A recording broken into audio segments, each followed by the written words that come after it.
So good afternoon, student. Last class we were studying about the meaning of privatization, liberalization and globalization. So can anyone answer me when this new policy in the Indian economy was introduced?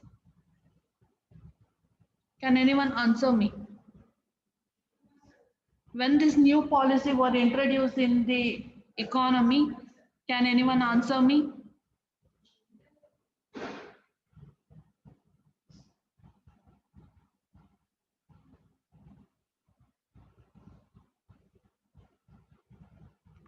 Liberalization, privatization, yes, very good, Chandana. So it was introduced in the year 1991 by our Prime Minister. So now today we are going to study about what and all the changes that has taken place in the various sector in the liberalization. So liberalization was introduced to put an end to these restrictions and open up various sector of the economy.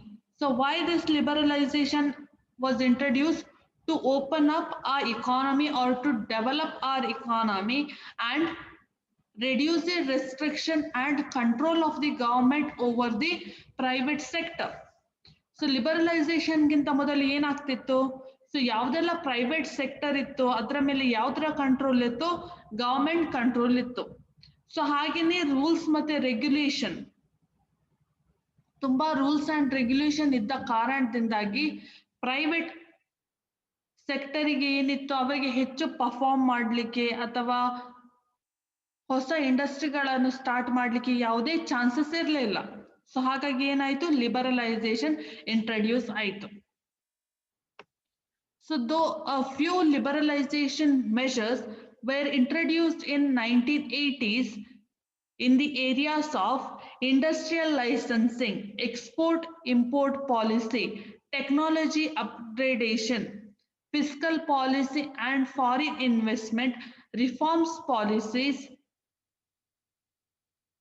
initiated in the 1991 were more comprehensive. So here they are explaining about the 1980s. So 1980s ಅಲ್ಲಿ ಕೂಡ ಏನು ಮಾಡಿದ್ರು? ಕೆಲವೊಂದು ಏರಿಯಾದಲ್ಲಿ liberalisation ಅನ್ನು introduce ಮಾಡಿದ್ರು.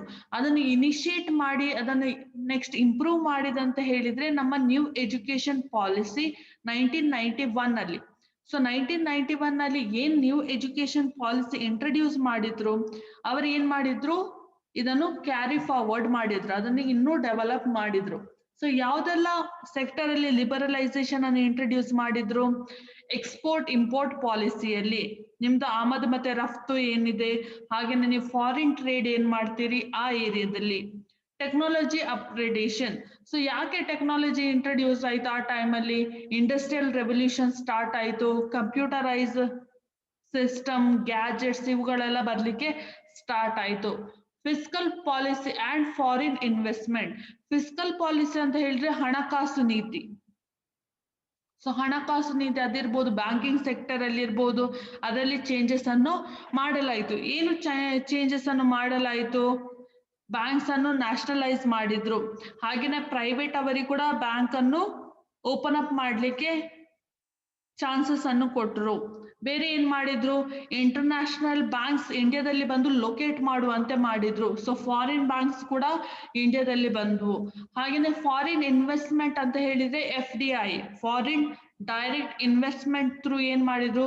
Share market ಇರ್ಬೋದು ಅಥವಾ ಯಾವ್ದಾದ್ರೆ ಬಿಸ್ನೆಸ್ ಅನ್ನು ಓಪನ್ ಅಪ್ ಮಾಡ್ಲಿಕ್ಕೆ ಚಾನ್ಸಸ್ ಅನ್ನು ಕೊಟ್ರು. ಸೊ ಬಿಸ್ನೆಸ್ ಅಂತ ಹೇಳಿದ್ರೆ ಏನಾಗ್ತದೆ ಅಂತ ಹೇಳಿದ್ರೆ ಅವರ ಮೇನ್ ಹೋಮ್ ಬ್ರಾಂಚ್ ಏನಿದೆ ಅದು ಅವರ ಕಂಟ್ರಿಯಲ್ಲಿದ್ದು ಅದರ ಸಬ್ ಬ್ರಾಂಚ್ ಅನ್ನು ನಮ್ಮ ಕಂಟ್ರಿಗಳಲ್ಲಿ ಓಪನ್ ಮಾಡ್ತಾರೆ. ಇನ್ವೆಸ್ಟ್ಮೆಂಟ್ ಅಂತ ಹೇಳಿದ್ರೆ ಡೈರೆಕ್ಟ್ ಹಣನೇ ಕೊಡ್ಬೇಕಂತ ಹೇಳಿ ಅಲ್ಲ, ಅವರ ಬಿಸ್ನೆಸ್ ಅನ್ನು ಸ್ಟಾರ್ಟ್ ಅಪ್ ಮಾಡ್ಬೋದು, ಇಂಡಸ್ಟ್ರಿಗಳನ್ನು ಸ್ಟಾರ್ಟ್ ಮಾಡ್ಬೋದು, ಮಾಲ್ಸ್ ಗಳನ್ನು ಸ್ಟಾರ್ಟ್ ಅಪ್ ಮಾಡ್ಬೋದು. ಇದೆಲ್ಲ ಫಾರಿನ್ ಇನ್ವೆಸ್ಟ್ಮೆಂಟ್ ಅಂತ ಹೇಳ್ತೇವೆ. ಸೊ ನೀವು ಕೇಳಿರ್ಬೋದು ಅಯನಾಕ್ಸ್. ಸೊ ಅಯನಾಕ್ಸ್ ಏನಿದೆ ಅದು ಇಂಡಿಯನ್ ಏನು ಮೂವಿ ಥಿಯೇಟರ್ಸ್ ಅಲ್ಲ, ಸೊ ಫಾರಿನ್ ಅದು. ಸೊ ನೀವು KFC ನೋಡಿರ್ಬೋದು, ಮೆಕ್ಡೊನಾಲ್ಡ್ಸ್ ನೋಡಿರ್ಬೋದು. ಸೊ ಇವುಗಳೆಲ್ಲ ಎಲ್ಲಿ? ಅದು ಇಂಡಿಯನ್ ಬ್ರ್ಯಾಂಡ್ ಅಲ್ಲ, ಫಾರಿನ್ ಕಂಟ್ರಿ ಅದು ಏನು ಮಾಡ್ತಾರೆ, ಅವರು ಇಲ್ಲಿ ಬಂದು ಇನ್ವೆಸ್ಟ್ಮೆಂಟ್ ಮಾಡಿ ಟ್ರೇಡ್ ಅನ್ನು ಮಾಡ್ತಾ ಇದ್ದಾರೆ. ಸೊ ಅದಿರ್ಬೋದು Pepsi. So that is not a Indian product. So investment ಅಂತ ಹೇಳಿದ್ರೆ ಇಲ್ಲಿ ಅವರು ಬಿಸ್ನೆಸ್ ಅನ್ನು ಸ್ಟಾರ್ಟ್ ಮಾಡ್ಬೋದು ಅಥವಾ ಸಬ್ ಬ್ರಾಂಚ್ ಇಂಡಸ್ಟ್ರಿಗಳನ್ನು ಸ್ಟಾರ್ಟ್ ಮಾಡ್ಬೋದು. So that is also called as foreign investment. So ನೆನಪು ಇಟ್ಕೊಳ್ಳಿ, ಫಾರಿನ್ ಇನ್ವೆಸ್ಟ್ಮೆಂಟ್ ಅಂತ ಹೇಳಿದ್ರೆ ಇಂಡಿಯಾಕ್ಕೆ ಬಂದು ಹಣ ಡೊನೇಟ್ ಮಾಡುವುದಲ್ಲ. ಫಾರಿನ್ ಇನ್ವೆಸ್ಟ್ಮೆಂಟ್ ಅಂತ ಹೇಳಿದ್ರೆ ಡೈರೆಕ್ಟ್ ಆರ್ ಇಂಡೈರೆಕ್ಟ್ ಆಗಿ ಇಂಡಿಯಾದಲ್ಲಿ ಬಿಸ್ನೆಸ್ ಅನ್ನು ಸ್ಟಾರ್ಟ್ ಮಾಡಿ ಪ್ರಾಫಿಟ್ ಅನ್ನು ಅರ್ನ್ ಮಾಡುವಂತದ್ದು. ಯಾರು ಪ್ರಾಫಿಟ್ ಅನ್ನು ಅರ್ನ್ ಮಾಡುದು? ಇಂಡಿಯನ್ಸ್ ಅಲ್ಲ, ಹೋಮ್ ಕಂಟ್ರಿ. ಯಾವ ಕಂಟ್ರಿ ಅವರು ಬಂದು ಇಲ್ಲಿ ವ್ಯಾಪಾರ ಮಾಡ್ತಾರೆ ಅವರ ಪ್ರಾಫಿಟ್ ಅನ್ನು ಅರ್ನ್ ಮಾಡುದು. Reform policies initiated. ಸೊ ಏನ್ ಮಾಡಿದ್ರು, ಈ ಎಲ್ಲಾ ರಿಫಾರ್ಮ್ ಪಾಲಿಸಿಯನ್ನು ಮುಂದುವರಿಸಿಕೊಂಡು ಹೋದದ್ದು ಅಂತ ಹೇಳಿದ್ರೆ 1991 ಅಲ್ಲಿ ಏನು ನ್ಯೂ ಪಾಲಿಸಿ ಬಂತು ಆ policy. So let us study some important areas such as industrial sector, financial sector, tax reform, foreign exchange market and trade, and investment sectors which received greater attention in and after 1991. So after 91 what happened? These and all the sectors started to get attention and these sectors started to develop. Industrial sector. Before 1991, there were no proper industries were located in India. After, there was huge difference came in the industrial sector. Before this, most of the people, they were dependent in the agriculture sector. They are given more concentration towards the agriculture. They are not concentrated on the industrial sector. After 91, what happened? The private people started to start up the business, start up the industries. Even the government, they had introduced a new kind of industry, developed kind of industry. So ನೀವು ನೋಡಿರ್ಬೋದು ಏನ್ ಮಾಡಿದ್ರು, ಕೆಲವೊಂದು ಏರಿಯಾನು industrial area ಅಂತ ಹೇಳಿನೇ ಮಾಡಿ ಇಟ್ಟಿದ್ರು. So ನೀವು ನೋಡಬಹುದು ಕೆಲವೊಂದು ಏರಿಯಾಸ್ ಗಳನ್ನ ಏನ್ ಮಾಡ್ತಾರೆ, ಪರ್ಟಿಕ್ಯುಲರ್ ಇಂಡಸ್ಟ್ರಿಯಲ್ ಸೆಕ್ಟರಿಗೆ ಮಾತ್ರ ಅದನ್ನು ಕೊಟ್ಟು ಬಿಡ್ತಾರೆ. ಸೊ ಅಲ್ಲಿ ನಿಮ್ಗೆ ಮನೆಗಳು ಅಥವಾ ಅಗ್ರಿಕಲ್ಚರ್ ಗದ್ದೆಗಳು ಇದೆಲ್ಲ ಕಾಣ್ಲಿಕ್ಕೆ ಸಿಗುವುದಿಲ್ಲ. ಏನ್ ಕಾಣ್ಲಿಕ್ಕೆ ಸಿಗುತ್ತೆ ನಿಮ್ಗೆ? ಇಂಡಸ್ಟ್ರಿಗಳು, ಬೇರೆ ಬೇರೆ ಇಂಡಸ್ಟ್ರಿಗಳು ನೋಡ್ಲಿಕ್ಕೆ ಸಿಗುತ್ತೆ. So that is about the industrial sector. Next, tax reforms. So tax reforms ಅಂತ ಹೇಳಿದ್ರೆ ಟ್ಯಾಕ್ಸಸ್ ಅಲ್ಲಿ ಕೂಡ ಚೇಂಜಸ್ ಗಳನ್ನು ಮಾಡಲಾಯಿತು. ಫಿನಾನ್ಷಿಯಲ್ ಸೆಕ್ಟರ್ ಅಂತ ಹೇಳಿದ್ರೆ ಹಣಕಾಸು ವ್ಯವಸ್ಥೆ. ಸೊ ಹಣಕಾಸು ವ್ಯವಸ್ಥೆಯಲ್ಲಿ ಇಲ್ಲಿ ರಿಫಾರ್ಮ್ಸ್ ಅಂತ ಹೇಳುವಾಗ banking system. Next, foreign exchange market. Foreign exchange market ಯಾಕೆ ಇಂಪಾರ್ಟೆಂಟ್?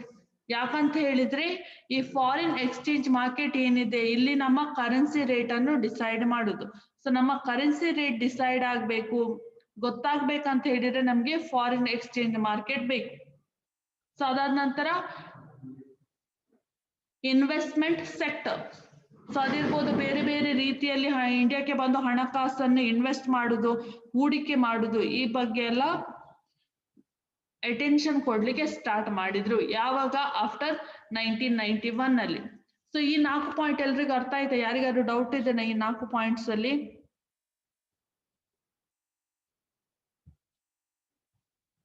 ಸೊ ಈ 4 ಪಾಯಿಂಟ್ ಅಲ್ಲಿ ಯಾರಿಗಾದ್ರು ಡೌಟ್ ಇದೆನಾ?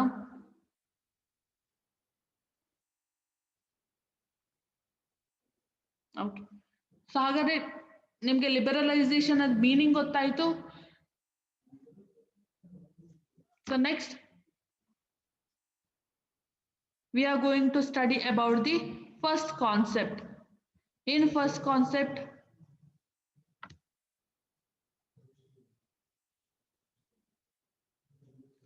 deregulation of industrial sector. So deregulation of industrial sector ಅಂತ ಹೇಳಿದ್ರೆ ಈ ಲಿಬರಲೈಸೇಷನ್ ಏನ್ ಮಾಡಿದ್ರು, ಇದೊಂದು ವೈಡ್ ಕಾನ್ಸೆಪ್ಟ್. ಇದನ್ನು ಬೇಸಿಕಲಿ 4 ಗ್ರೂಪ್ ಆಗಿ ಡಿವೈಡ್ ಮಾಡಿ ಅಥವಾ 3 ಸೆಕ್ಟರ್ ಆಗಿ ಡಿವೈಡ್ ಮಾಡಿ ಅದನ್ನು ರಿಫಾರ್ಮ್ಸ್ ಅನ್ನು ತಂದ್ರು. ಅದರಲ್ಲಿ first one, deregulation of the industrial sector. What happened under the industrial sector? Industrial licensing under which very entrepreneur had to get permission from government officials to start a firm, close a firm, or to decide the amount of the good that could be produced. So industrial licensing ಅಂತ ಹೇಳುವ ಹೊಸ concept ಅನ್ನು ತಂದ್ರು. So ಈ industrial licensing ಅಲ್ಲಿ ಏನಾಗ್ತದೆ, private sector ಅವರು ಕೂಡ ನಾರ್ಮಲ್ ಜನರು ಯಾರಿದ್ದಾರೆ ಅವರು ಕೂಡ ಬಿಸ್ನೆಸ್ ಅನ್ನು ಸ್ಟಾರ್ಟ್ ಅಪ್ ಮಾಡ್ಬೋದು. ಎಂಟ್ರಪ್ರನಿಯರ್ ಅಂತ ಹೇಳಿದ್ರೆ ಬೇರೆ ಯಾರಲ್ಲ, ಯಾರು ಬಿಸ್ನೆಸ್ ಅನ್ನು ಸ್ಟಾರ್ಟ್ ಅಪ್ ಮಾಡ್ತಾನೆ, ಯಾರ ಐಡಿಯಾವನ್ನು ಕೊಡ್ತಾನೆ ಅವರ ನಾವು ಎಂಟ್ರಪ್ರನಿಯರ್ ಅಂತ ಹೇಳ್ತೇವೆ. ಸೊ ಎಂಟ್ರಪ್ರನಿಯರ್ ಈಗ ಏನ್ ಮಾಡ್ಬೇಕು, get permission from the government. So government ಇಂದ ಪರ್ಮಿಷನ್ ಅನ್ನು ತಗೊಳ್ಬೇಕು. ಸೊ ಯಾಕೆ ಪರ್ಮಿಷನ್ ಬೇಕು? To start a new business. Business ಅನ್ನು ಸ್ಟಾರ್ಟ್ ಮಾಡ್ಲಿಕ್ಕೆ ಇರ್ಬೋದು ಅಥವಾ ಬಿಸ್ನೆಸ್ ಅನ್ನು ಕ್ಲೋಸ್ ಡೌನ್ ಮಾಡ್ಲಿಕ್ಕೆ ಇರ್ಬೋದು. ಸೊ ಈ ಎರಡಕ್ಕೂ ಯಾವ್ದ್ರದ್ದು ಪರ್ಮಿಷನ್ ಬೇಕಾಯ್ತು? ಗವರ್ಮೆಂಟ್ ಅದ್ದು. ಸೊ ಯಾಕೆ ಕ್ಲೋಸ್ ಡೌನ್ ಮಾಡುವಾಗ ಪರ್ಮಿಷನ್ ಬೇಕು? ಯಾಕಂತ ಹೇಳಿದ್ರೆ ಕಂಪನಿ ನೀವು ಕ್ಲೋಸ್ ಡೌನ್ ಮಾಡುವಾಗ, ಇಂಡಸ್ಟ್ರಿ ಕ್ಲೋಸ್ ಡೌನ್ ಮಾಡುವಾಗ ಅಲ್ಲಿ ವರ್ಕರ್ಸ್ ಇರ್ತಾರೆ. ನೀವು ಸಡನ್ ಆಗಿ ಯಾವ್ದಾದ್ರು ಇಂಡಸ್ಟ್ರಿಯನ್ನು ಕ್ಲೋಸ್ ಡೌನ್ ಡಿಸಿಷನ್ ತೆಗೆದುಕೊಂಡು ಅದನ್ನು ನೀವು ಕ್ಲೋಸ್ ಡೌನ್ ಮಾಡಿದ್ರೆ ಏನಾಗ್ತದೆ? ಇಕಾನಮಿಗೆ ಇಫೆಕ್ಟ್ ಆಗ್ತದೆ. And the same time unemployment create ಆಗ್ತದೆ. ಸೊ ಆ ಜನರು ಉದ್ಯೋಗ ಇಲ್ಲದೆ ಇರುತ್ತೆ. ಸೊ ಇದನ್ನೆಲ್ಲ ಯಾರು ನೋಡ್ಕೊಳ್ಬೇಕಾಗ್ತದೆ? ಗವರ್ಮೆಂಟ್ ನೋಡ್ಕೊಳ್ಬೇಕಾಗ್ತದೆ. ಸೊ ಹಾಗಾಗಿ ನೀವು ಬಿಸ್ನೆಸ್ ಅನ್ನು ಸ್ಟಾರ್ಟ್ ಮಾಡುವಾಗ ಹಾಗೂ ಕ್ಲೋಸ್ ಮಾಡುವಾಗ ಗವರ್ಮೆಂಟ್ ಪರ್ಮಿಷನ್ ತೆಗೆದುಕೊಂಡು ನೀವು ಕ್ಲೋಸ್ ಮಾಡ್ಬೇಕೆಂಬ ಸಿಚುವೇಶನ್ ಬಂತು. ಅದನ್ ಬಿಟ್ಟು ಇನ್ನೊಂದು ಯಾವ್ದನ್ನು, the amount that goods and services that you are going to produce. ಎಷ್ಟು ಅಮೌಂಟ್ ವಸ್ತುಗಳನ್ನು ನೀವು ಅಥವಾ ಸೇವೆಗಳನ್ನು ನೀವು ಉತ್ಪಾದನೆ ಮಾಡ್ತೀರಿ, ಸೊ ಅದನ್ನು ಕೂಡ ಡಿಸೈಡ್ ಮಾಡ್ಬೇಕೆಂಬ ಸಿಚುವೇಶನ್ ಬಂತು. ಸೊ ಪ್ರೈವೇಟ್ ಸೆಕ್ಟರ್ಗೆ ನಾವು ಬಿಸ್ನೆಸ್ ಅನ್ನು ಸ್ಟಾರ್ಟ್ ಮಾಡ್ಲಿಕ್ಕೆ ಪರ್ಮಿಷನ್ ಕೊಡುವಾಗ ಒಂದ್ ವೇಳೆ ರಿಸ್ಟ್ರಿಕ್ಟ್ ಮಾಡದಿದ್ರೆ, ಸ್ವಲ್ಪ ಆದ್ರೂ ರಿಸ್ಟ್ರಿಕ್ಟ್ ಮಾಡದಿದ್ರೆ ಏನಾಗ್ತದೆ, ಅವರಿಗೆ ಫ್ರೀಡಮ್ ಅನ್ನು ಬೇರೆ ರೀತಿಯಲ್ಲಿ ಕೂಡ ಉಪಯೋಗ ಮಾಡ್ಲಿಕ್ಕೆ ಚಾನ್ಸಸ್ ಇದೆ. ಸೊ ಈಗ ವಸ್ತುಗಳನ್ನು ಉತ್ಪಾದನೆ ಮಾಡುವಾಗ ರಿಸ್ಟ್ರಿಕ್ಟ್ ಮಾಡೋದ್ರಿಂದಾಗಿ ಏನಾಗುತ್ತೆ, ಸೊ ನಮ್ಮ ನೈಸರ್ಗಿಕ ಸಂಪನ್ಮೂಲಗಳನ್ನ ನಾವು ಕಾಪಾಡಿಕೊಳ್ಬಹುದು. ಹಾಗೇನೆ ವಸ್ತುಗಳ ಏನು ಬಲ್ಕ್ ಅಲ್ಲಿ ಪ್ರೊಡ್ಯೂಸ್ ಮಾಡಿ ಅದನ್ನು ಡಂಪ್ ಮಾಡುದು, ಅದನ್ನು ಕೂಡ ನಾವು ಸ್ಟಾಪ್ ಮಾಡ್ಬೋದು. ಒಂದ್ ವೇಳೆ ಈ ರೀತಿ ನಾವು ರಿಸ್ಟ್ರಿಕ್ಟ್ ಹಾಕದಿದ್ರೆ, ಎಷ್ಟು ಅಮೌಂಟ್ ನೀವು ಪ್ರೊಡ್ಯೂಸ್ ಮಾಡಬೇಕು ಅದನ್ನ ರಿಸ್ಟ್ರಿಕ್ಟ್ ಮಾಡದಿದ್ರೆ ಏನಾಗುತ್ತೆ, ಸೊ ಪ್ರೈವೇಟ್ ಸೆಕ್ಟರ್ ಅವರು ಏನು ನ್ಯಾಚುರಲ್ ರಿಸೋರ್ಸ್ ಇದೆ ಅದನ್ನು ಬೇಕಾಬಿಟ್ಟಿಯಾಗಿ ಉಪಯೋಗ ಮಾಡ್ಕೊಳ್ಬಹುದು. ಇನ್ನೊಂದು ಏನಂತ ಹೇಳಿದ್ರೆ, ವಸ್ತುಗಳನ್ನು ಹೆಚ್ಚೆಚ್ಚು ವಸ್ತುಗಳನ್ನು ಪ್ರೊಡ್ಯೂಸ್ ಮಾಡಿ ಅದನ್ನು ಮಾರ್ಕೆಟ್ ಅಲ್ಲಿ ಸೋಲ್ಡ್ ಔಟ್ ಮಾಡೋದ್ರಿಂದಾಗಿ ಏನಾಗ್ತದೆ, ಪ್ರೈಸ್ ಬೆಲೆಗಳ ಏರಿಳಿತ ಆಗ್ಬೋದು. ಇದು ಕೂಡ ಒಂದು ಇಕಾನಮಿ ಪ್ರಾಬ್ಲಮ್ ಆಗಿ ಅರೈಸ್ ಆಗುತ್ತೆ. ಸೊ ಅದಕ್ಕೋಸ್ಕರ ಏನ್ ಮಾಡಿದ್ರು, ಲೈಸೆನ್ಸಿಂಗ್ ಕಾನ್ಸೆಪ್ಟ್ ಅಲ್ಲಿ ಫರ್ಮ್ ಸ್ಟಾರ್ಟ್ ಮಾಡುವಾಗ ಕ್ಲೋಸ್ ಮಾಡುವಾಗ ಗವರ್ಮೆಂಟ್ ಅದು ಪರ್ಮಿಷನ್ ತಗೊಳ್ಬೇಕು. ಯಾರು? ಎಂಟ್ರಪ್ರನಿಯರ್. ಸೊ ಎಂಟ್ರಪ್ರನಿಯರ್ ಅಂತ ಹೇಳಿದ್ರೆ ಯಾರು ಬಿಸ್ನೆಸ್ ಅನ್ನು ಸ್ಟಾರ್ಟ್ ಮಾಡ್ತಾನೆ ಆ ಪರ್ಸನ್. ಇನ್ನೊಂದು ಏನಾಯ್ತು, amount of goods and services. ನೀವು ಎಷ್ಟು ಗೂಡ್ಸ್ ಅಂಡ್ ಸರ್ವಿಸಸ್ ಅನ್ನು ಪ್ರೊಡ್ಯೂಸ್ ಮಾಡ್ತೀರಾ ಅದನ್ನು ನಿಮ್ಗೆ ಡಿಸೈಡ್ ಮಾಡ್ಬೇಕೆಂಬ ಸಿಚುವೇಶನ್ ಕೂಡ ಬಂತು. So next point, private sector was not allowed in many industries. So ಕೆಲವೊಂದು ಇಂಡಸ್ಟ್ರಿಗಳಲ್ಲಿ ಏನ್ ಮಾಡಿದ್ರು, ಪ್ರೈವೇಟ್ ಸೆಕ್ಟರ್ ಅನ್ನು ರೆಸ್ಟ್ರಿಕ್ಟ್ ಮಾಡಿದ್ರು. ಯಾಕೆ ಪ್ರೈವೇಟ್ ಸೆಕ್ಟರ್ ಅನ್ನು ಎಲ್ಲಾ ಏರಿಯಾದಲ್ಲಿ ಬಿಡ್ಲಿಲ್ಲ? ಸೊ ನೀವು ನೋಡಿರ್ಬೋದು, ಆರ್ಮಿಗೆ ಬರುವಾಗ ನಾವು ಪ್ರೈವೇಟ್ ಸೆಕ್ಟರ್ಗೆ ಪರ್ಮಿಷನ್ ಕೊಡ್ಲಿಕ್ಕೆ ಆಗುದಿಲ್ಲ. ಸೊ ಪ್ರೈವೇಟ್ ಪರ್ಸನ್ ನ ಕೈಯಲ್ಲಿ ನಾವು ಆರ್ಮಿಯ ಡಿಸಿಷನ್ ಕೊಟ್ರೆ ಏನಾಗುತ್ತೆ, ಸೊ ಅವನಿಗೆ ಬೇಕಾದಾಗೆ ಬಾರ್ಡರ್ ಅನ್ನ ಅವನ್ ಚೇಂಜ್ ಮಾಡ್ತಾ ಹೋಗ್ಬೋದು. ಸೊ ಇನ್ನೊಂದು ಎಂತ ಅಂತ ಹೇಳಿದ್ರೆ, ಆಲ್ಕೋಹಾಲ್ ಇರ್ಬೋದು, ಇವುಗಳ ಪ್ರೊಡಕ್ಷನ್, ಡ್ರಗ್ಸ್ ಇರ್ಬೋದು ಅಥವಾ ಮೆಡಿಸಿನ್ಸ್ ಇರ್ಬೋದು, ಇದನ್ನು ಯಾರು ರಿಸ್ಟ್ರಿಕ್ಟ್ ಮಾಡಿದ್ದಾರೆ? ಗವರ್ಮೆಂಟ್ ರಿಸ್ಟ್ರಿಕ್ಟ್ ಮಾಡಿದೆ. ಸೊ ಪ್ರೈವೇಟ್ ಸೆಕ್ಟರ್ ಅದು ಮೆಡಿಸಿನ್ಸ್ ಕೂಡ ಇದೆ, ಆದ್ರೆ ಆ ಮೆಡಿಸಿನ್ ಅನ್ನು ಉಪಯೋಗ ಮಾಡುವಾಗ ನೀವು ಏನೆಲ್ಲ ಉಪಯೋಗಿಸ್ತೀರಾ ಅದ್ರ ಬಗ್ಗೆ ಅವ್ರು ಕರೆಕ್ಟ್ ರೆಕಾರ್ಡ್ ಅನ್ನು ತೆಗೆದುಕೊಳ್ಬೇಕು. ಸೊ ಇದ್ರ ಬಗ್ಗೆ ಅಲೌಡ್ ಕೊಡ್ಲಿಲ್ಲ. ಸೊ ಅದಲ್ಲದೆ ನೀವು ಇರ್ಬೋದು ಟೊಬ್ಯಾಕೋ, ಸಿಗರೇಟ್, ಇಂಥದ್ದೆಲ್ಲ ಹಜಾರ್ಡಿಯಸ್ ಪ್ರಾಡಕ್ಟ್. ಈ ಪ್ರಾಡಕ್ಟ್ ಗಳನ್ನು ಪ್ರೈವೇಟ್ ಸೆಕ್ಟರ್ಗೆ ನಾವು ಪ್ರೊಡ್ಯೂಸ್ ಮಾಡ್ಲಿಕ್ಕೆ ಕಂಪ್ಲೀಟ್ ಪರ್ಮಿಷನ್ ಕೊಟ್ರೆ ಏನಾಗುತ್ತೆ, ನಾಳೆ ನಿಮ್ಗೆ ಎಲ್ಲ ರೋಡ್ ಸೈಡ್ ಅಲ್ಲಿ ಎಲ್ಲಾ ಕಡೆ ನಿಮ್ಗೆ ಈ ವಸ್ತುಗಳು ಸಿಗ್ತದೆ.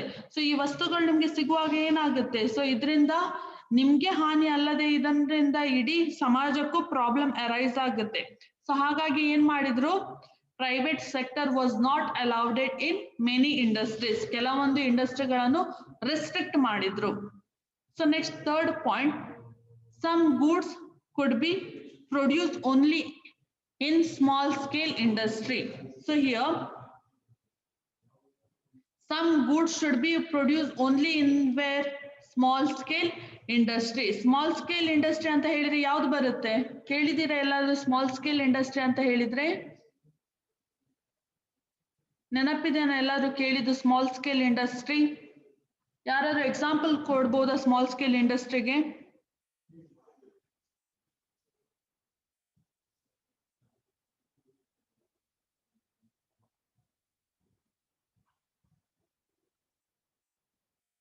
ಸ್ಮಾಲ್ ಸ್ಕೇಲ್ ಇಂಡಸ್ಟ್ರಿ ಅಂತ ಹೇಳಿದ್ರೆ ಸಣ್ಣ ಕೈಗಾರಿಕೆಗಳು.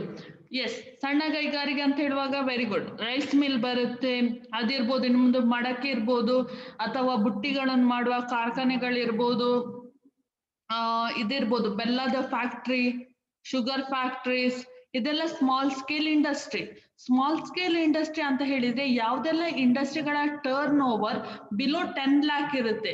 ಸೊ 10 lakh ಗಿಂತ ಯಾರು ಕಡಿಮೆ ಪ್ರಾಫಿಟ್ ಅನ್ನು ಅರ್ನ್ ಮಾಡ್ತಾರೆ, it can be up to 5 lakh or 10 lakh.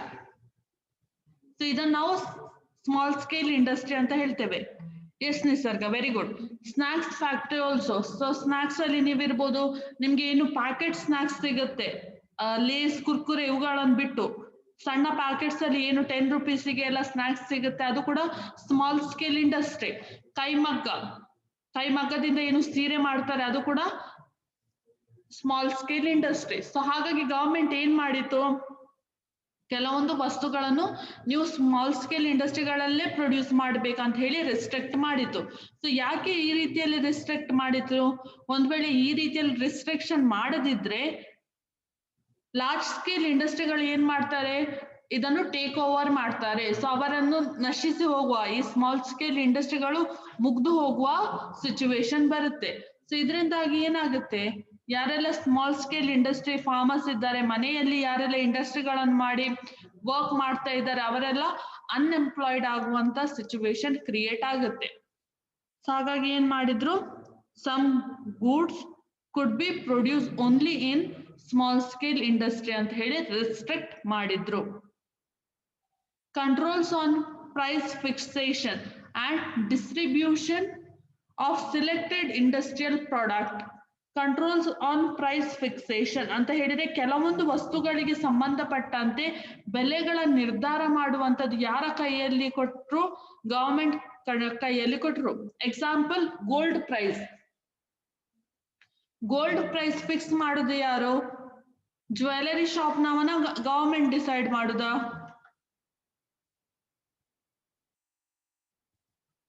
Gold price ಯಾರು ಡಿಸೈಡ್ ಮಾಡುದು?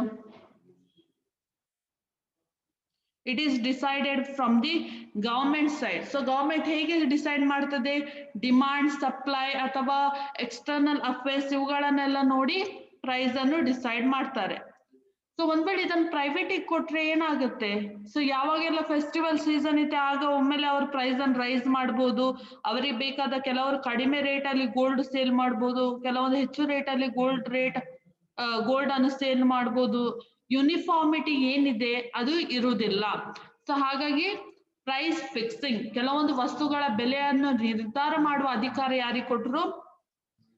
ಗವರ್ಮೆಂಟಿಗೆ ಕೊಟ್ರು. ಅಲ್ಲದೆ ನೀವು ನೋಡಿರ್ಬೋದು ನಮ್ಮ ದಿನನಿತ್ಯದ ವಸ್ತುಗಳು.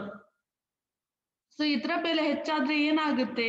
ಯಾರೆಲ್ಲ ಮಿಡಲ್ ಫ್ಯಾಮಿಲಿ ಇದ್ದಾರೆ, ಆರ್ಥಿಕತೆಯಲ್ಲಿ ಹಿಂದುಳಿದ ವರ್ಗದವರು ಯಾರಿದ್ದಾರೆ, ಅವರಿಗೆ ಅದು ಇಫೆಕ್ಟ್ ಆಗುತ್ತೆ.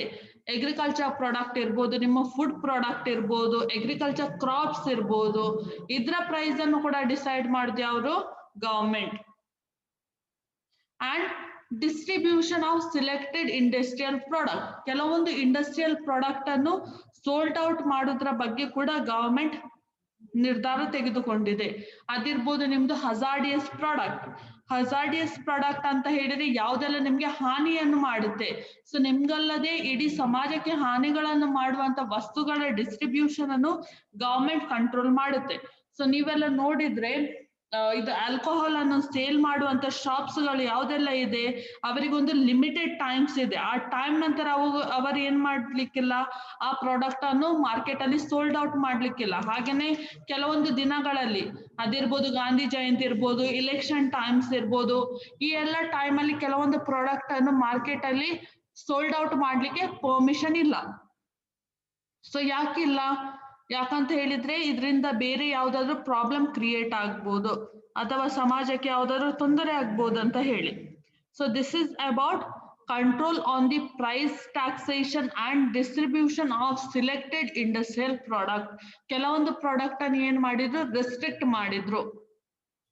ಪ್ರೈಸ್ ಫಿಕ್ಸಿಂಗ್ ಮಾಡುದು ಯಾರು? ಗವರ್ಮೆಂಟ್.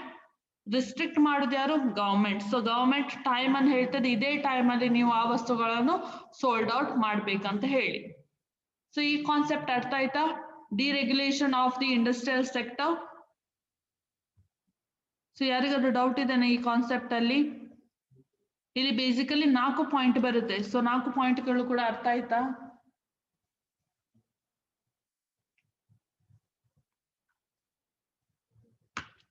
ಓಕೆ, ಡೌಟ್ ಇದೆನಾ ಯಾರಿಗಾದ್ರೂ? ಡೌಟ್ ಇದೆ ಕೇಳ್ಬೋದು, ಯಾರಿಗಾದ್ರೂ ಡೌಟ್ ಇದೆನಾ?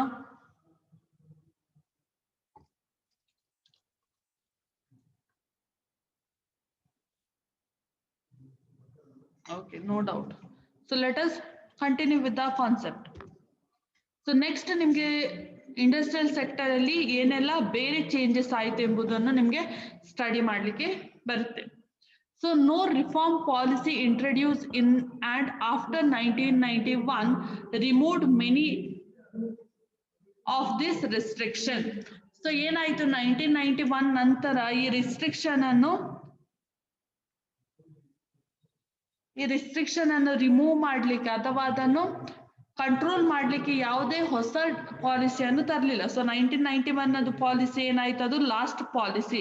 ಅದಾದ ನಂತರ ಸ್ವಲ್ಪ ಚೇಂಜಸ್ ಗಳನ್ನು ಮಾಡಿದ್ರು, ಆದ್ರೆ ಈ ಪಾಲಿಸಿಯನ್ನು ಇಷ್ಟ ತನಕ ರಿಮೂವ್ ಮಾಡಲಿಲ್ಲ. ಸೊ ಈಗ ಕೂಡ ಲಿಬರಲೈಸೇಷನ್, ಪ್ರೈವೇಟೈಸೇಷನ್, ಗ್ಲೋಬಲೈಸೇಷನ್ ನಿಮ್ಗೆ ನೋಡ್ಲಿಕ್ಕೆ ಸಿಗುತ್ತೆ, ಹೌದಲ್ವಾ?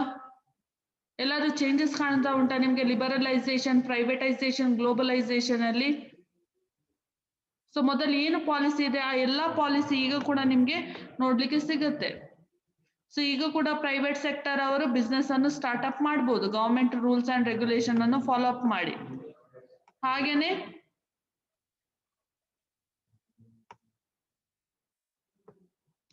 ನೀವು ಫಾರಿನ್ ಜೊತೆ ಟ್ರೇಡ್ ಅನ್ನು ಮಾಡಬಹುದು.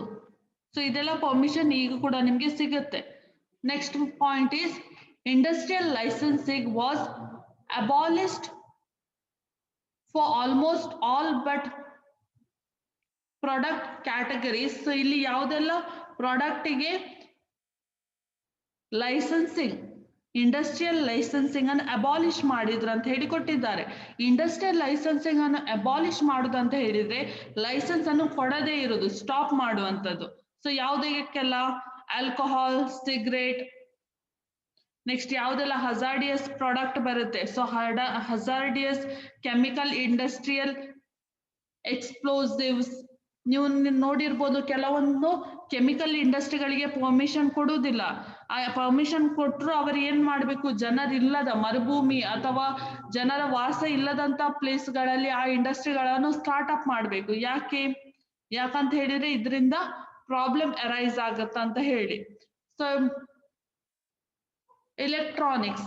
ಸೊ ಇಲೆಕ್ಟ್ರಾನಿಕ್ಸ್ ಅಂತ ಹೇಳಿದ್ರೆ ಕೆಲವೊಂದು ಗ್ಯಾಜೆಟ್ಸ್ಗಳು. ಸೊ ಅದರಿಂದ ಏನಾಗುತ್ತೆ, ವಿಷವಾದ ಅನಿಲ ಬರುತ್ತೆ. ಸೊ ಇದರಿಂದಾಗಿ ಜನರಿಗೆ ಪ್ರಾಬ್ಲಮ್ ಅರೈಸ್ ಆಗುತ್ತೆ. ಸೊ ನೆಕ್ಸ್ಟ್ ಫಾರ್ಮಾಸ್ಯೂಟಿಕಲ್ಸ್ ಇರ್ಬೋದು, ಡ್ರಗ್ಸ್ ಇರ್ಬೋದು. ಸೊ ಡ್ರಗ್ಸ್ ಯಾಕೆ ಬೇಕು? ಕೆಲವೊಂದು ಡ್ರಗ್ಗಳು ನಮ್ಗೆ ಮೆಡಿಸಿನ್ ಅನ್ನು ಮಾಡ್ಲಿಕ್ಕೆ ಬೇಕು. ಸೊ ಅದಿರ್ಬೋದು, ಆ ಮೆಡಿಸಿನ್ ಅಲ್ಲಿ ನಾವೇನ್ ಮಾಡ್ತೇವೆ, ಒಂದು ಪರ್ಸೆಂಟೇಜ್ ಅಷ್ಟು ಡ್ರಗ್ ಅನ್ನು ಹಾಕ್ತೇವೆ. ಸೊ ಡ್ರಗ್ ಅಂತ ಹೇಳಿದ್ರೆ ಬೇರೆ ಎಂತ ಮೂವಿಯಲ್ಲಿ ತೋರಿಸ್ತಾರ ಅಂತ ಡ್ರಗ್ ಅನ್ನು ನೆನಪಿಟ್ಕೊಳ್ಬೇಡಿ. ಡ್ರಗ್ಸ್ ಅಂತ ಹೇಳಿದ್ರೆ ಮೆಡಿಸಿನ್ಸ್ ಏನಿದೆ, ಸೊ ನೀವು ಯಾವ್ದೆಲ್ಲ ಮೆಡಿಸಿನ್ ಅನ್ನು ತೆಗೆದುಕೊಳ್ತೀರಿ ಅದನ್ನು ಮೆಡಿಕಲ್ ಫಾರ್ಮ್ ಅಲ್ಲಿ ಡ್ರಗ್ಸ್ ಅಂತ ಹೇಳ್ತಾರೆ. ಸೊ ಡ್ರಗ್ಸ್ ಅಂತ ಹೇಳಿದ್ರೆ ಬೇರೆ ಬೇರೆ ಮೆಡಿಸಿನ್ಸ್ ಇರ್ಬೋದು. ಸೊ ಈ ಮೆಡಿಸಿನ್ಸ್ ಅನ್ನು ಕೂಡ ಪ್ರೊಡ್ಯೂಸ್ ಮಾಡುವಾಗ ಗವರ್ಮೆಂಟ್ ಪರ್ಮಿಷನ್ ಬೇಕು. ಹಾಗೇನೆ ಎಲ್ರಿಗೂ ಗವರ್ಮೆಂಟ್ ಪರ್ಮಿಷನ್ ಕೊಡುವುದಿಲ್ಲ. ಸೊ ಕೆಲವೊಂದು ನೀವು ಮೆಡಿಸಿನ್ಸ್ ಅನ್ನು ಪ್ರೊಡ್ಯೂಸ್ ಮಾಡ್ಲಿಕ್ಕೆ ನಿಮ್ಗೆ ಪರ್ಮಿಷನ್ ಇರಲ್ಲ. ಸೊ ಆದ್ರೆ ನೀವು ಆಯುರ್ವೇದಿಕ್ಕಿಗೆ ಹೋದ್ರೆ ಅಲ್ಲಿ ಹೆಚ್ಚು ನಿಮ್ಗೆ ಪರ್ಮಿಷನ್ ಸಿಗುತ್ತೆ. ಯಾಕಂತ ಹೇಳಿದ್ರೆ ಅದರಿಂದ ನಿಮ್ಗೆ ಏನು ಇಫೆಕ್ಟ್ ಆಗುವಂತದ್ದು ಏನ್ ನಿಮ್ಗೆ ಡೇಂಜರಸ್ ಇರುವಂತ ತುಂಬಾ ಕಡಿಮೆ ಇದೆ. ಸೊ ನೆಕ್ಸ್ಟ್ ಫಾರ್ಮಾಸ್ಯೂಟಿಕಲ್ಸ್ ಅಂತ ಹೇಳಿದ್ರೆ it is related to the medical field. The only industries which are now received for the public sectors are defence equipment. So ಯಾಕೆ ಡಿಫೆನ್ಸ್ ಇಕ್ವಿಪ್ಮೆಂಟ್ ಗವರ್ಮೆಂಟ್ ಇದು ಮಾಡುವುದು? ಸೊ ಯಾಕಂತ ಹೇಳಿದ್ರೆ ಪ್ರೈವೇಟ್ ಅವರಿಗೆ ಕೊಟ್ರೆ ಅವರು ಕೂಡ ಗನ್ ಅನ್ನು ಪ್ರೊಡ್ಯೂಸ್ ಮಾಡಿ ಇಲ್ಲಿಗಲ್ ಆಗಿ ಸೇಲ್ ಮಾಡಿ ಟೆರರಿಸಮ್ ಅನ್ನು ಕ್ರಿಯೇಟ್ ಮಾಡಬಹುದು. ಸೊ ಹಾಗಾಗಿ ಡಿಫೆನ್ಸ್ ಇಕ್ವಿಪ್ಮೆಂಟ್ ಏನಿದೆ ಅದನ್ನು ಗವರ್ಮೆಂಟೇ ಪ್ರೊಡ್ಯೂಸ್ ಮಾಡುದು, ಹಾಗೇನೆ ಅವರೇ ಇಂಪೋರ್ಟ್ ಎಕ್ಸ್ಪೋರ್ಟ್ ಮಾಡುವಂತದ್ದು. Atomic energy. So atomic energy ಅಂತ ಹೇಳಿದ್ರೆ ಅಣುಸ್ಥಾವರಗಳನ್ನು ಕೇಳಿದ್ದೀರಾ? ಸೊ ಏನ್ ಮಾಡ್ತಾರೆ? ಈ ಅಣುಸ್ಥಾವರಗಳನ್ನು ಯೂಸ್ ಮಾಡಿ ಎನರ್ಜಿಯನ್ನು ಪ್ರೊಡ್ಯೂಸ್ ಮಾಡ್ತಾರೆ. ಸೊ ಎಲೆಕ್ಟ್ರಿಸಿಟಿಯನ್ನು ಪ್ರೊಡ್ಯೂಸ್ ಮಾಡ್ತಾರೆ. ಹಾಗೆಯೇ ಅಟಾಮಿಕ್ ಎನರ್ಜಿಯಿಂದ ಇನ್ನೊಂದು ವಸ್ತುಗಳನ್ನು ಕ್ರಿಯೇಟ್ ಮಾಡ್ತಾರೆ. ಏನದು? ಸೈನ್ಸ್ ಅಲ್ಲಿ ಸ್ಟಡಿ ಮಾಡಿರ್ಬೋದು. ಅಟಾಮಿಕ್ ಎನರ್ಜಿಯಿಂದ ಬೇರೆ ಯಾವ್ದು ಹಜಾರ್ಡಿಯಸ್ ಪ್ರಾಡಕ್ಟ್ ಅನ್ನು ಅವರು ಪ್ರೊಡ್ಯೂಸ್ ಮಾಡ್ತಾರೆ?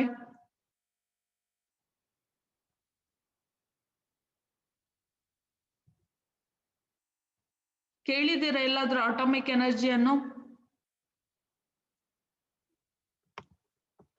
ಬೇರೆ ಎಲ್ಲಿ ಯೂಸ್ ಮಾಡ್ತಾರೆ ಈ ಅಟಾಮಿಕ್ ಎನರ್ಜಿಯನ್ನು? ಸೊ ನೀವು ಬಾಂಬ್ ಇರ್ಬೋದು ಅಥವಾ ಕೆಲವೊಂದು ಎಂತ ಬ್ಲಾಸ್ಟ್ ಆಗುವಂತಹ ಪ್ರಾಡಕ್ಟ್ ಇರ್ಬೋದು, ಅದರಲ್ಲಿ ಏನ್ ಮಾಡ್ತಾರೆ ಅವರು? Nuclear. So nuclear energy also one of the part of atomic energy. So atomic ಎನರ್ಜಿಯನ್ನು ಪ್ರೈವೇಟ್ ಅವರಿಗೆ ಕೊಟ್ರೆ ಏನಾಗುತ್ತೆ? ಸೊ ಇದರಿಂದಾಗಿ ಅವರು ಏನಾದ್ರೂ ಮಿಸ್ಪ್ಲೇಸ್ ಆಯ್ತು ಅಥವಾ ಏನಾದ್ರೂ ಆಕ್ಸಿಡೆಂಟ್ ಆಯ್ತು, ಸೊ ಇಡೀ ಕಂಟ್ರಿ ಅದನ್ನು ಫೇಸ್ ಮಾಡ್ಬೇಕಾಗುತ್ತೆ. ಸೊ ಹಾಗಾಗಿ ಅಟಾಮಿಕ್ ಎನರ್ಜಿಯನ್ನು ಕೂಡ ಪ್ರೈವೇಟ್ ಸೆಕ್ಟರಿಗೆ ಕಂಪ್ಲೀಟ್ ಆಗಿ ಕೊಡ್ಲಿಲ್ಲ. Next one railway transport. So ಇಷ್ಟ ತನಕ ರೈಲ್ವೆ ಟ್ರಾನ್ಸ್ಪೋರ್ಟ್ 2020 ತನಕ ರೈಲ್ವೆ ಟ್ರಾನ್ಸ್ಪೋರ್ಟ್ ಏನಿದೆ ಅದು ಕಂಪ್ಲೀಟ್ ಆಗಿ ಗವರ್ಮೆಂಟ್ ಕಂಟ್ರೋಲ್ ಅಲ್ಲಿ ಇದೆ. ಸೊ 2021 ಅಲ್ಲಿ ಏನಾಗ್ತದೆ? ಇದನ್ನು ಪ್ರೈವೇಟ್ ಅವರಿಗೆ ಕೊಡುವಂತ ಚಾನ್ಸ್ಗಳಿದೆ. ಸೊ ಪ್ರೈವೇಟ್ ಅವರಿಗೆ ರೈಲ್ವೆ ಅನ್ನು ಟ್ರಾನ್ಸ್ಫರ್ ಮಾಡ್ತಾ ಇದ್ದಾರೆ. ಸೊ ಇದು 2020 ತನಕ ನಾವು ಹೇಳ್ತಾ ಇರೋದು. ಸೊ ನೆಕ್ಸ್ಟ್ ಏನ್ ಹೇಳ್ತಾ ಇದ್ದಾರೆ? Many goods produced by the small scale industry have now been de-received. So de-received ಅಂತ ಹೇಳಿದ್ರೆ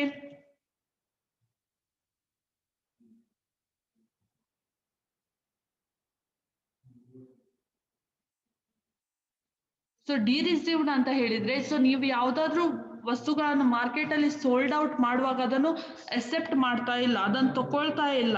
ಹಾಗಂತ ಹೇಳುವಾಗ ಏನ್ ಮಾಡ್ತದೆ? ಗವರ್ಮೆಂಟ್ ಅದನ್ನು ಪರ್ಚೇಸ್ ಮಾಡಿಕೊಳ್ತದೆ. ಸೊ ಅದನ್ನು ನಾವು ರಿಸೀವ್ಡ್ ಅಂತ ಹೇಳ್ತೇವೆ. ಸೊ ಎಲ್ಲರೂ ಕೇಳಿದ್ದೀರಾ ಇಂಥ ಕಾನ್ಸೆಪ್ಟ್ ಗಳನ್ನು?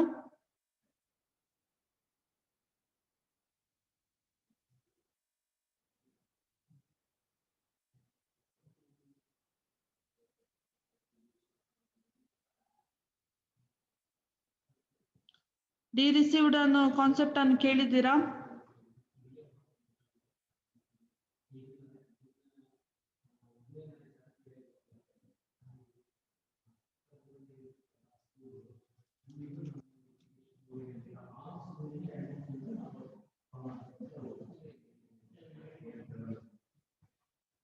So de-received means de-reservation of implies opening up those industries for the private sector that were exclusively received for the government sector. So open up ಮಾಡುದು. So ಯಾರಿಗೆ open up ಮಾಡುದು? Government private sector ಆಗಿ open up ಮಾಡುದು.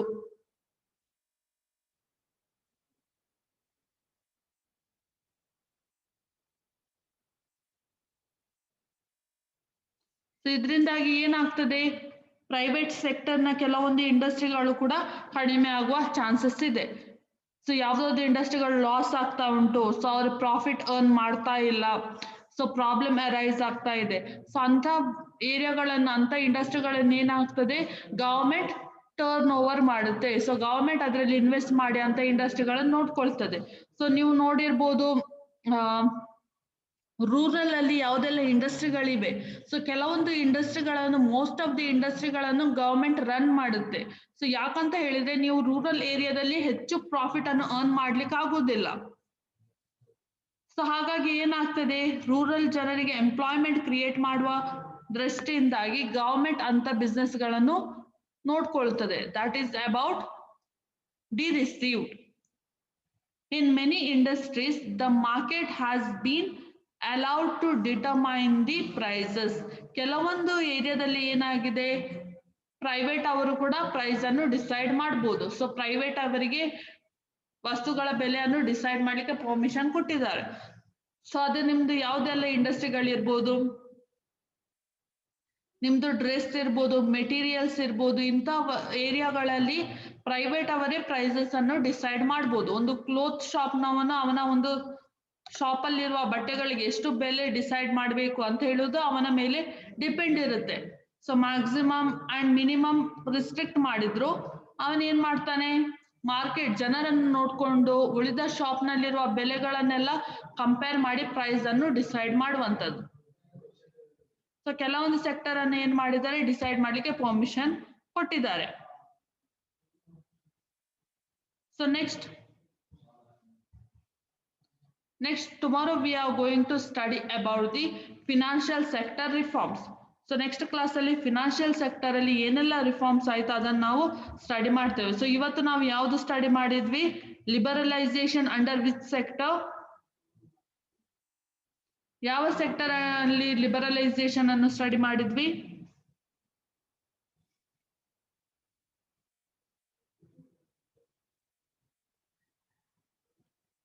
Liberalisation under industrial sector. Very good. So next ಕ್ಲಾಸ್ಗೆ ಬರೋ question ಅನ್ನು ಕೇಳ್ಕೊಳ್ತೇನೆ, so ನೆನಪಿಟ್ಕೊಳ್ಳಿ. So ಯಾರಿಗಾದ್ರು doubt ಇದೆನಾ ಈ ಕಾನ್ಸೆಪ್ಟ್ ಅಲ್ಲಿ, liberalisation in the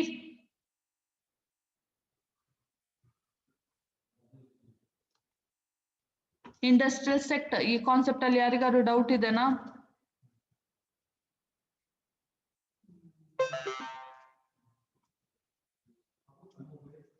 So we will end up with the classes.